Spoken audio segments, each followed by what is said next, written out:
Radio voice of Sindh London.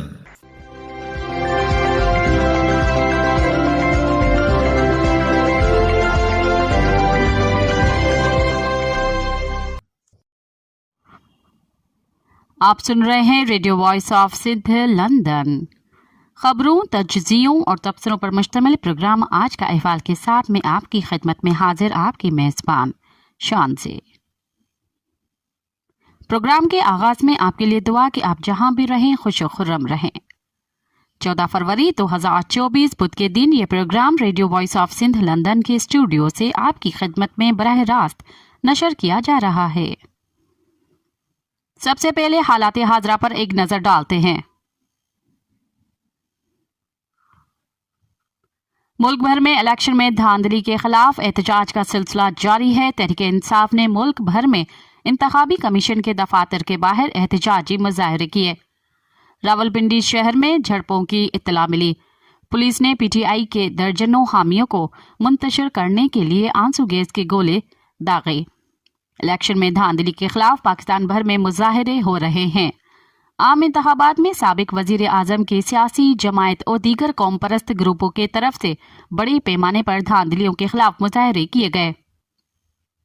جمعرات کو ہونے والے انتخابات کے نتائج میں خان کی Pakistan Tehreek Insaf P T I party کو حیران کن کامیابی ملی۔ ملک کی طاقتور فوجی اسٹیبلشمنٹ کے سخت کریک ڈاؤن کے باوجود تحریک انصاف نے سب سے زیادہ نشستیں حاصل کی۔ مقبولیت کی ایک بے مثال لہر نے پی ٹی آئی سے وابستہ امیدواروں کو 90 سے زیادہ پارلیمانی نشستیں دلائیں۔ خان کی پارٹی کا دعویٰ ہے کہ اس کی جیتی ہوئی سیٹوں کی اصل تعداد 150 سے زیادہ ہے اور اس نے ووٹوں کی گنتی اور ریکارڈنگ میں منظم دھاندلی کا الزام لگایا ہے۔ درجنوں نتائج کو عدالتوں میں چیلنج کیا گیا ہے۔ پی ٹی آئی کے خلاف 1 مہینے تک کریک ڈاؤن جاری رکھا گیا۔ انتخابی مہم میں رکاوٹیں ڈالی گئی۔ امیدواروں کو آزاد امیدوار کے طور پر انتخاب لڑنے پر مجبور کیا گیا۔ پاکستان میں ہونے والے انتخابات عالمی میڈیا پر بحث کا موضوع بنے ہوئے ہیں۔ عمران خان کی پارٹی تحریک انصاف کے مینڈیٹ کو تسلیم نہ کرنے والا معاملہ عالمی میڈیا پر نمایاں حیثیت سے اٹھایا جا رہا ہے۔ عالمی میڈیا پر یہی مطالبہ کیا جا رہا ہے کہ پاکستان میں تحریک انصاف کے مینڈیٹ کو تسلیم کیا جائے۔ دی گارڈین، الجزیرہ اور دوسری میڈیا پر پاکستان میں ہونے والی الیکشن میں دھاندلی اور نتائج کی تبدیلی کو بڑی کوریج دی جا رہی ہے۔ میڈیا کی رپورٹ میں بتایا گیا کہ پاکستان کے قومی انتخابات کے حتمی نتائج نے جیل میں بند سابق وزیر اعظم عمران خان کے حمایت یافتہ آزاد امیدواروں کو 264 میں سے 93 نشستوں کے ساتھ برتری حاصل ہے۔ ایک اور سابق وزیر اعظم نواز شریف کی پارٹی جمعرات کے ووٹوں کے بعد 75 نشستوں کے ساتھ دوسرے نمبر پر تھی، جس کے پاس واضح اکثریت نہیں تھی، لیکن یہ پارلیمنٹ کی سب سے بڑی واحد جماعت تھی کیونکہ خان کے آزاد امیدواروں نے انفرادی طور پر حصہ لیا۔ الیکشن کمیشن کی جانب سے ووٹوں کی حتمی تعداد ووٹنگ ختم ہونے کے 60 گھنٹے بعد جاری کی گئی، جس سے تاخیر پر سوالات اٹھ رہے ہیں۔ امریکہ نے پاکستان کے انتخابی عمل میں مبینہ بدعنوانی کے الزامات کی مکمل تحقیقات کروانے کا مطالبہ کیا ہے۔ امریکی محکمہ خارجہ کے ترجمان میتھیو ملر نے کہا ہے کہ ہم نے اس حوالے سے بعض تحفظات کا اظہار کھل کر اور نجی سطح پر بھی کیا، اور ہم نے یورپی یونین، برطانیہ اور دیگر ممالک کی طرف سے ظاہر کیے گئے اظہار تشویش کی تائید بھی کی ہے۔ میتھیو ملر کے پیر کے روز ہفتے وار بریفنگ میں کہا کہ انتخابی عمل میں بعض بے قاعدگیاں جن کا ہم نے مشاہدہ کیا ان کے بارے میں ہم نے پاکستانی حکومت کو آگاہ کیا ہے کہ لوگوں کی رائے کا احترام کیا جائے۔ انہوں نے صحافیوں کے سوال کے جواب میں کہا کہ ہم اس بات کو یقینی بنانا چاہتے ہیں کہ مداخلت اور دھوکہ دہی کو جو الزامات سامنے آ رہے ہیں پاکستان کے قانون کے تحت ان کی مکمل تحقیقات کی جائیں۔ ہم آنے والے دنوں میں اس عمل پر نظر رکھیں گے۔ ایک سوال کے جواب میں ترجمان میتھیو ملر نے کہا کہ میں صرف اس بات کا احاطہ کرتا ہوں کہ دھوکہ دہی کے الزامات کی مکمل چھان بین کی ضرورت ہے۔ یہ واضح طور پر ایک مسابقتی انتخابات تھے جس میں لوگوں نے انتخاب کرنے کا حق استعمال کیا۔ نئی حکومت کے قیام سے متعلق ایک سوال کے جواب میں ملر نے کہا کہ ہم جمہوری عمل کا احترام کرتے ہیں۔ جہاں تک نئی حکومت کا سوال ہے، پاکستان کی عوام جسے اپنی نمائندگی کے لیے منتخب کریں گے، ہم اس حکومت کے ساتھ مل کر کام کریں گے۔ लाहौर हाई कोर्ट ने नवाज शरीफ, हमजा शहबाज समेत मुतअद्दिद उम्मीदवारों के इंतखाबात में कामयाबी के खिलाफ दरख्वास्तें मुस्तरद करते हुए दरख्वास्त गुजारों को इलेक्शन कमीशन से रुजू करने की हिदायत कर दी। हाई कोर्ट में उम्मीदवार सलीम सादिक की पीपी 191 के वोटों की गिनती के लिए दरख्वास्त पर समाअत हुई। अदालत ने सलीम सादिक को इलेक्शन कमीशन से रुजू करने की हिदायत करते हुए दरख्वास्त निपटा दी। आम इंतखाबात में मुबैना धांधली के खिलाफ सियासी जमायतों की जानिब से कोयटा समेत बलूचिस्तान भर में शटर डाउन हड़ताल जारी है। BNP, नेशनल पार्टी, पश्तूनख्वा, मिली अवामी पार्टी, हज़ारा डेमोक्रेटिक पार्टी की जानिब से आम इंतखाबात के दौरान मुबैना धांधली के खिलाफ सूबाई दारुल हुकूमत समेत सूबे भर में हड़ताल की कॉल दी गई थी, जिस पर आज मंगल के रोज़ तमाम बाजार, मार्केटें और कारोबारी मराकज़ बंद हैं। दुरैन असना, बलूचिस्तान बार काउंसिल और अंजुमन ताजरान की जानिब से भी शटर डाउन हड़ताल की हिमायत कर दी गई। हड़ताल के दौरान इंतखाबी नताइज में मुबैना रद्दोबदल और धांधली के इल्ज़ामात पर बलूचिस्तान के मुख्तलिफ मकामात पर धरने भी दिए जा रहे हैं। नोशकी में इंतखाबात में धांधली और नताइज तब्दील करने के खिलाफ अवाम एहतजाज कर रहे हैं। 4 जमायती इत्तेहाद की कॉल पर नोशकी में मुकम्मल शटर डाउन हड़ताल की वजह से कारोबारी मराकज़, दुकानें और शॉपिंग सेंटर्स बंद हैं। बलूचिस्तान नेशनल पार्टी की जानिब से जारी एहतजाज तीसरे रोज़ में दाखिल हो चुका है, जिसकी वजह से कौमी शाहराह ब्लॉक है। उधर चमन में पश्तूनख्वा मेप ANP की जानिब से हड़ताल की कॉल पर शटर डाउन है।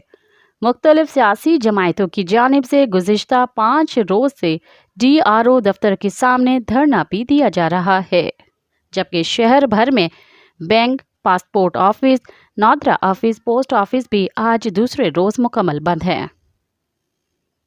NP के सूबाई सदर असगर खान अचकजई का कहना है कि जब तक फॉर्म 45 पर नतीजे का ऐलान नहीं होता तब तक एहतजाज जारी रहेगा।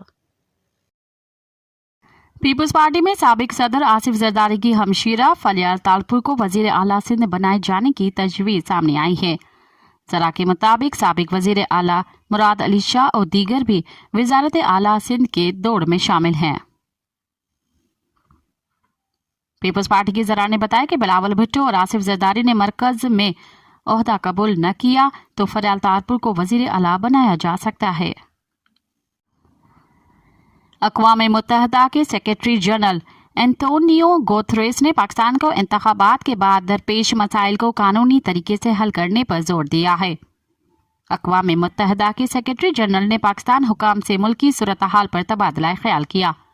एंटोनियो गुतेरेस ने बताया कि हम पाकिस्तान की सूरत हाल पर गहरी नज़र रखे हुए हैं।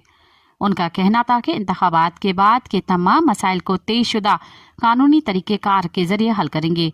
किसी भी ऐसी कार्रवाई से गुरेज किया जाए जो कशीदगी का बायस हो और इंसानी हकूक़ कानून की हुक्मरानी के लिए अवाम के मफाद का मुकम्मल एहतराम किया जाए। अक़वाम मुत्तहदा के सरबराह ने मुल्क में अमन अमान की सूरत हाल को कायम रखने पर भी जोर दिया। उन्होंने पाकिस्तानी हुकाम और सियासी रहनुमाओं से अपील की कि वो पुरसुकून माहौल को बरकरार रखें और हर किस्म के तशद्दुद को मुस्तरद करें।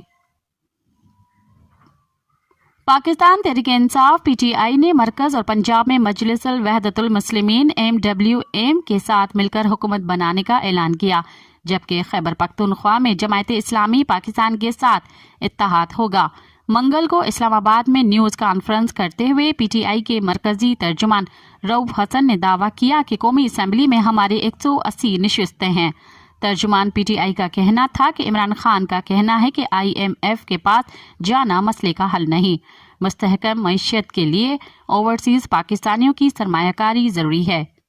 रऊफ हसन के बकौल इमरान खान ने मुस्लिम लीग, नून लीग और पीपल्स पार्टी से किसी सूरत बात करने से मना किया है। उनके अलावा दीगर जमायतों से राब्ते करेंगे। उनका कहना था कि मुझे इमरान खान ने मुख्तलिफ जमायतों के साथ राब्ता करने की जिम्मेदारी दी है।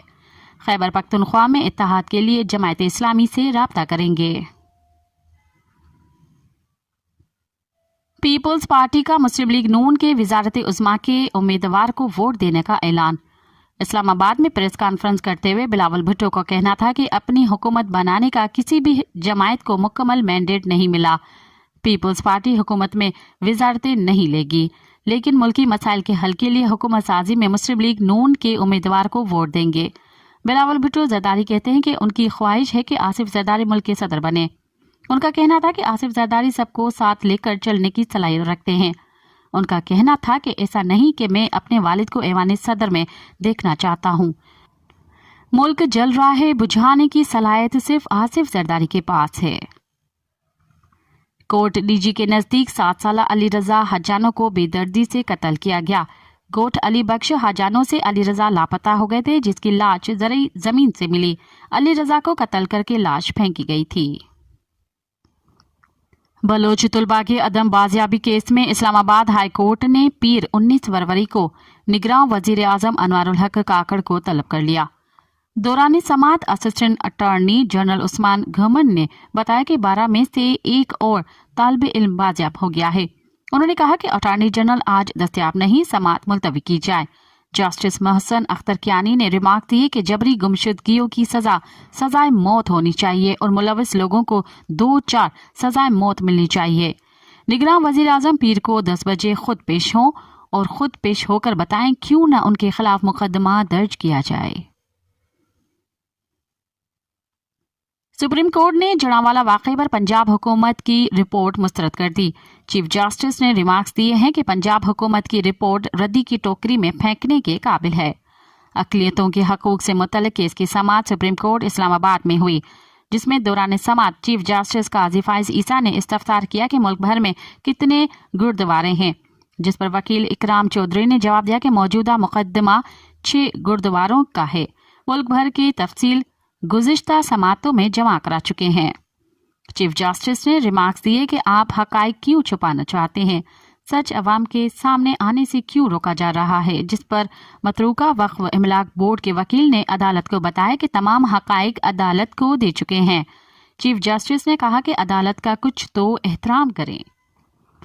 سیوں کے خلاف ملک بھر سے کسان ٹریکٹرز، گاڑیاں اور پیدل احتجاج کرتے ہوئے دارالحکومت کے لیے روانہ ہو گئے، جہاں مودی کے قلعے کا گھیرا کیا جائے گا۔ بھارتی میڈیا کے مطابق اتر پردیش، ہریانہ اور پنجاب سے کسان ہزاروں کی تعداد میں نئی دہلی پہنچنا شروع ہو گئے ہیں، جو مطالبات منظور ہونے تک دہلی کی سرحدوں پر دھرنا دیے رہیں گے۔ کسان رہنماؤں کا کہنا ہے کہ اپنے مطالبات کی منظوری تک گھر نہیں جائیں گے اور ضرورت پڑی تو وزیر اعظم ہاؤس کا بھی گھیراؤ کریں گے۔ اپنے جائز مطالبات کے لیے کسی بھی حد تک جانے کو تیار ہیں۔ کسانوں کے دہلی چلو مارچ سے قبل ہی بھارتی پولیس نے مظاہرین کی آمد روکنے کے لیے سنگھو، غازی پور اور ٹکری کی سرحدوں پر ناکہ بندی کر دی۔ گاڑیوں کو روکنے کے لیے سڑکوں پر کیلیں بچھا دی۔ دہلی کے اطراف کسان مارچ سے قبل ہی مودی سرکار نے 5000 سے زائد سیکیورٹی اہلکار تعینات کر دیے۔ مختلف اضلاع میں دفعہ 144 نافذ کر دی گئی، جبکہ انٹرنیٹ سروس معطل ہے۔ بھارتی پولیس نئی دہلی میں داخل ہونے والی پبلک ٹرانسپورٹ کوئی بھی کڑی نگرانی کر رہی ہے۔ 11 فروری سے ہی دلی کی سرحدوں کے اطراف سخت سیکیورٹی کے باعث عوام شدید پریشانی کا شکار ہیں۔ سینئر صحافی ابصار عالم پر حملے اور اسد طور پر تشدد میں فرانس میں مقیم 2 پاکستانیوں کے ملوث ہونے کا انکشاف ہوا ہے۔ اسلام آباد پولیس نے اس سلسلے میں سپریم کورٹ میں رپورٹ جمع کرائی ہے، جس میں عدالت کو آگاہ کیا گیا ہے کہ ان حملوں میں مبینہ طور پر ملوث 6 افراد گرفتار کیے جا چکے ہیں۔ رپورٹ کے مطابق ملزم حماد نے پیسوں کے عوض فرانس میں مقیم افراد کے ایما پر حملے کا اعتراف بھی کر لیا ہے۔ غزہ میں اسرائیلی فوج نے رفح پر بمباری کر دی، جس کے نتیجے میں 164 فلسطینی شہید ہو گئے۔ اسرائیلی وزیر اعظم نے رفح میں زمینی آپریشن شروع کرنے کا فیصلہ کرتے ہوئے کہا کہ رفح میں بھی حماس کو نہیں چھوڑیں گے۔ ادھر برطانیہ نے رفح میں زمینی آپریشن شروع کرنے کے فیصلے کی مخالفت کرتے کہا کہ اسرائیل بے گھر فلسطینیوں کی پناہ گاہ رفح پر کیسے حملہ کر سکتا ہے۔ رفح آنے والے فلسطینی پہلے ہی 5-6 بار دربدر ہو چکے ہیں، لہٰذا رفح کی صورتحال پر شدید تشویش ہے۔ اس کے ساتھ ہی برطانیہ نے فلسطین میں فوری جنگ بندی کا مطالبہ بھی کیا۔ اس کے علاوہ یورپی یونین نے امریکہ کو اسرائیل کے فوجی امداد کم کرنے کا مشورہ دے دیا۔ دوسری جانب خان یونس میں حماس اور اسرائیلی فوج کی جھڑپیں ہوئیں، جس میں القسام بریگیڈ نے قابض فوج پر حملے کے دوران 10 اسرائیلی فوجی مارنے کا دعویٰ کیا ہے۔ अब प्रोग्राम में शामिल करते हैं तजज़िये और तबसरे। पाकिस्तान में इलेक्शन के बाद कौमी असम्बली के इजलास का इंतज़ार, आगे क्या होगा के उन्वान से MP सुमरो ने लिखा। इलेक्शन कमीशन ऑफ पाकिस्तान ने 8 फरवरी को होने वाले इंतखाबात के गैर हतमी नताइज का ऐलान कर दिया है। इंतखाबी नताइज के ऐलान के बाद अब सबके जहनों में ये सवाल है कि कौमी असम्बली का पहला इजलास कब बुलाया जाएगा और 9 मुंतखब अरकान कौमी असम्बली कब हलफ लेंगे। माजी में तो आम इंतखाबात के बाद कौमी असम्बली का इजलास बुलाने के हवाले से आईन कानून में कुछ वाज़ेह नहीं था। यही वजह थी कि 2002 में 10 अक्टूबर को होने वाले आम इंतखाबात के बाद कौमी असम्बली का पहला इजलास 37 रोज़ बाद 16 नवंबर 2002 को हो पाया था। इसी तरह 18 फरवरी 2008 को होने वाले इंतखाबात के बाद कौमी असम्बली का पहला इजलास 28 रोज़ बाद 17 मार्च 2008 को हुआ था। लेकिन 18वीं तरमीम में आइन के आर्टिकल 91 में भी तरामीम की गई, जिसमें सदर पाकिस्तान को पाबंद किया गया कि वो 21 रोज़ में कौमी असम्बली का इजलास तलब करेंगे। इंतखाबात के नतीजे में कायम होने वाली कौमी असम्बली का पहला इजलास 29 फरवरी 2024 तक बुलाना होगा। लेकिन कौमी असम्बली का पहला इजलास तलब करने से क़ब्ल इलेक्शन कमीशन के लिए भी कुछ कानूनी तकाज़ों को पूरा करना लाजमी है। इस हवाले से इलेक्शन एक्ट 2017 में 4 शिकों पर मुश्तमिल सेक्शन 98 नताइज का ऐलान के उन्वान से शामिल किया गया है।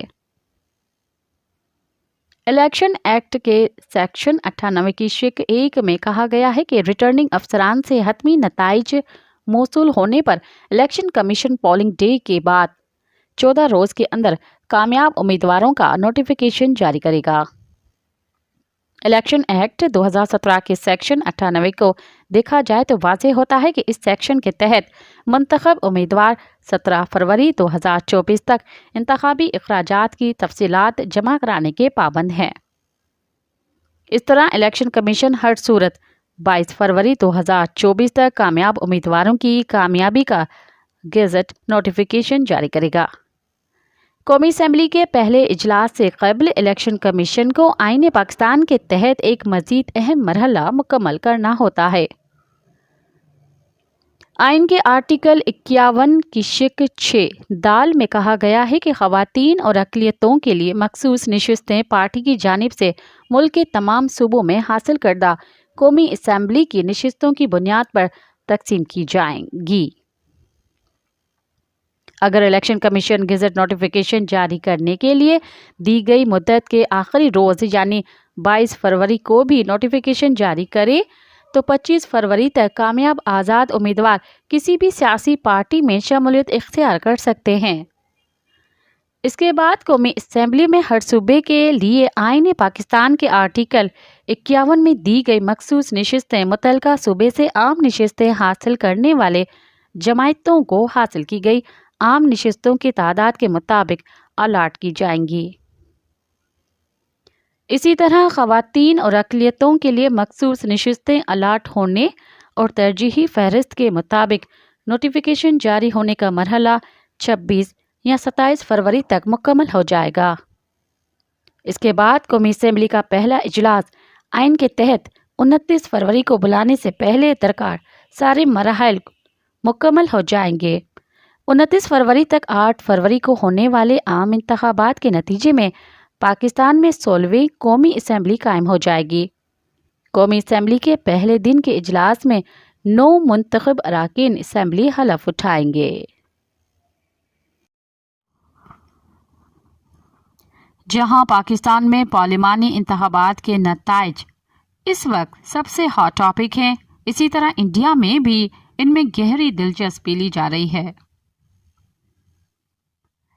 जहां टीवी चैनल्स और अखबारात ने इंतखाबात और उसके नताइज की भरपूर कवरेज की, मुमकिन सूरत-हाल पर मुसलसल तबसरे और मज़ामीन शाये किए, वहीं इन इंतखाबात में किसी जमायत को वाज़ेह अक्सरियत न मिलने के बाद अभी तक इंडियन हुकूमत की जानिब से कोई बयान नहीं आया। इंडियन हुकूमत अमूमन इंतखाबात जीतने वाली पार्टी को मुबारकबाद का पैगाम देती आई है, लेकिन इस बार वो अभी तक खामोश है और कोई तबसरा नहीं किया गया। BBC पर शाया होने वाली शकील अख्तर की इस तहरीर में इंडियन मीडिया में इन इंतखाबात के नताइज पर शाया होने वाले मज़ामीन और अदारियों का जायजा लिया गया है। इस्लामाबाद में इंडिया के साबिक हाई कमिश्नर TCA राघव ने अखबार हिंदुस्तान टाइम्स में एक मजमून में लिखा कि पाकिस्तान के इंतखाबी नताइज इन तजज़ियाकारों के लिए भी बहुत चौंका देने वाले होंगे, जिन्होंने इस उमूमी असूल पर अपना नतीजा अखज़ किया था कि पाकिस्तान की फ़ौज का हर चीज़ पर कंट्रोल है। वो लिखते हैं कि इंतखाबात से कबल इमरान खान और उनकी पार्टी पर हर तरह के दबाव, जेल, सियासत पर पाबंदी और कई हलकों में इंतखाबी धांधली के वाक़यात के बावजूद जो नताइज सामने आए हैं वो मजमूई तौर पर अवाम के रुझान की अक्कासी करते हैं। TCA राघव के मुताबिक PTI के हिमायती याफ्ता आज़ाद उम्मीदवारों की बड़ी तादाद में फतह और किसी पार्टी को अक्सरियत न मिलने का मतलब यह है कि मुल्क में मौजूदा सियासी अदम इस्तेहकाम का दौर अभी जारी रहेगा और इस माहौल में सिविल और मिलिट्री टकराव और शिद्दत इख्तियार करेगा। रोजनामा इंडियन एक्सप्रेस के तजज़ियाकार शुभजीत राय ने लिखा कि किसी को अक्सरियत न मिलने के सबब अब पाकिस्तान की फ़ौज की गिरफ्त हर पार्टी पर बहुत मजबूत होगी। फ़ौज को नवाज शरीफ ने सन 2017-18 में चैलेंज किया था और इमरान खान गुज़िश्ता बरस से फ़ौज से टकराव के रास्ते पर हैं। माजी के इन तजुर्बों से फ़ौज अब पहले से ज़्यादा चालाक हो चुकी है और अब वो किसी भी सियासी रहनुमाओं को एक हद से ज़्यादा ताकतवर नहीं होने देना चाहती। उन्होंने मजीद लिखा कि पाकिस्तान का वो तबका जो चाहता है फ़ौज सियासत से अलग रहे, वो इन इंतखाबी नताइज से उम्मीद कर रहा होगा कि इससे फ़ौज में उसके कौमी किरदार के बारे में कुछ गौर ख़ोज़ शुरू होगा, लेकिन इसका इम्कान बहुत कम है। इंडियन एक्सप्रेस ने इंतखाबात के बाद के उन्वान से अपने इदारिये में लिखा कि आइंदा हुकूमत ऐसी होगी जिसका कोई भी रहनुमा सियासत और फैसला साजी के अमल में फ़ौज के गलबे को चैलेंज नहीं कर सकेगा। रोजनामा टाइम्स ऑफ इंडिया ने नौजवानों के सनीहे के उन्वान से अपने इदारिये में लिखा कि पाकिस्तान का पार्लिमानी इंतखाब पाकिस्तान के क्रिकेट टीम के मैचेस की तरह है, यानी आपको मालूम नहीं होता कि इस वक्त उससे क्या तवक्का करें। ये एक ऐसा इंतखाब था जिसे बेशतर दुनिया फिक्स्ड मैच कह रही थी, वो अपने तेजशुदा रास्ते से हट गया। पाकिस्तान में इंडिया के साबिक हाई कमिश्नर अजय बेसारिया ने अपने मजमून में लिखा कि पाकिस्तान के अवाम ने मिलिट्री की पसंदीदा जमायतों के खिलाफ वोट दिया, लेकिन उसके बावजूद आइंदा मखलूत हुकूमत की तश्कील में फ़ौज अहम किरदार अदा करेगी। उन्होंने ये भी लिखा कि एक दूसरे से लड़ने के बजाय पाकिस्तान की सियासी जमायतों को चाहिए कि वो फ़ौज पर जोर दें कि वो मुल्क के सिक्योरिटी चैलेंजेस पर अपनी तवज्जो मरकूज करे। ये पाकिस्तान में हालात मामूल पर लाने की जानिब एक अहम कदम होगा। अब तक के लिए इतना ही, मुझे दें इजाज़त। आए उन लोगों के लिए डरावना ख्वाब